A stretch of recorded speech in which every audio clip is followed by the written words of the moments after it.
Ronnie Coleman, वो सच जो आप नहीं जानते।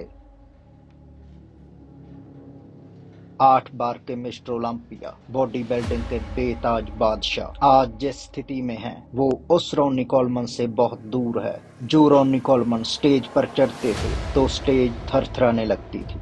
बहुत सारे लोगों को लगता है कि रॉनी की ये स्थिति उनके द्वारा यूज किए गए भारी भरकम एनाबॉलिक स्टीरॉइड और टनों वजन उठाने की वजह से हुई है, लेकिन सच कुछ और ही है। रॉनी कोलमन के एक भाई और उनके एक चाचा की हिप रिप्लेसमेंट सर्जरी हो चुकी है। असल में रॉनी कोलमन के खानदान में जेनेटिकली जोड़ों से संबंधित कुछ मुश्किलें चलती आ रही हैं। दूसरा कारण, रॉनी कोलमन जब हाई स्कूल में पावर लिफ्टिंग करते थे तो उनकी बैक में एक चोट लग गई, लेकिन उन्होंने कभी भी उस चोट को गंभीरता से नहीं लिया। वो जब भी ट्रेनिंग करते तो उनकी बैक में 1 घंटे तक पेन होता रहता। रॉनी को जैसे इस दर्द की आदत पड़ गई थी। इसी तरह रॉनी कोलमन मिस्टर ओलंपिया बन गए। मिस्टर ओलंपिया बनने के बाद जब वो एक दिन मेट्रोफ्लेक्स जिम में एक्सरसाइज कर रहे थे तो एक घटना घटी। बार पर लगभग 400 केजी वजन लदा हुआ था। रॉनी कोलमन स्क्वाट कर रहे थे। रॉनी के पीछे मदद के लिए ब्रायन डॉबसन खड़े थे।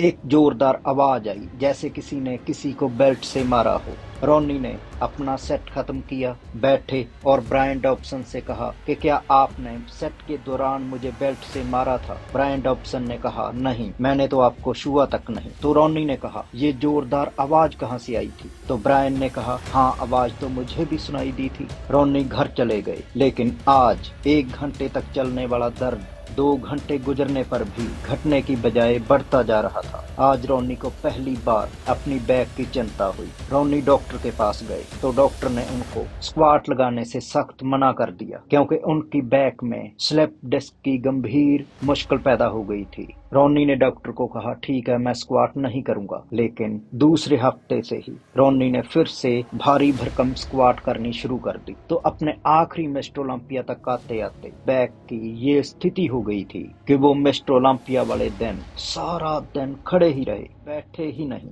जब वो बैठते थे तो उनकी बैक में भयंकर दर्द होता और उनके पैर सुन्न पड़ जाते। बॉडी बिल्डिंग से रिटायरमेंट लेने के बाद रॉनी ने अपनी बैक की सर्जरी कराने के बारे में सोचा। सर्जरी हो गई तो उनकी बैक में लोहे के स्क्रू कसे गए। रिकवर होने के बाद रॉनी कोलमन एक दिन लेग प्रेस लगा रहे थे। रॉनी ने फिर से लेग प्रेस में भारी वजन उठाया। उनकी बैक में कसे गए लोहे के स्क्रू टूट गए। रॉनी कहते हैं कि डॉक्टर ने जानबूझकर या अनजानपने में जो स्क्रू मेरी स्पाइन में कसे थे वो मेरी स्पाइन के हिसाब से छोटे थे, लेकिन इस चोट के कारण उनकी पूरी स्पाइन जख्मी हो गई और इसके बाद उनकी स्पाइन की सर्जरी का एक ऐसा सिलसिला चला जो जैसे थमने का नाम ही नहीं ले रहा था। यही कारण है दोस्तों, रॉनी कोलमन आज चल तक नहीं पाते। लेकिन रॉनी कोलमन एक सच्चे चैंपियन है, एक योद्धा है। रॉनी कोलमन का कहना है कि वो बहुत जल्द फिर से चलने लगेंगे। रॉनी कोलमन की जिंदगी ये साबित करती है कि कभी भी हार मत मानो, तो आप कभी हारोगे नहीं।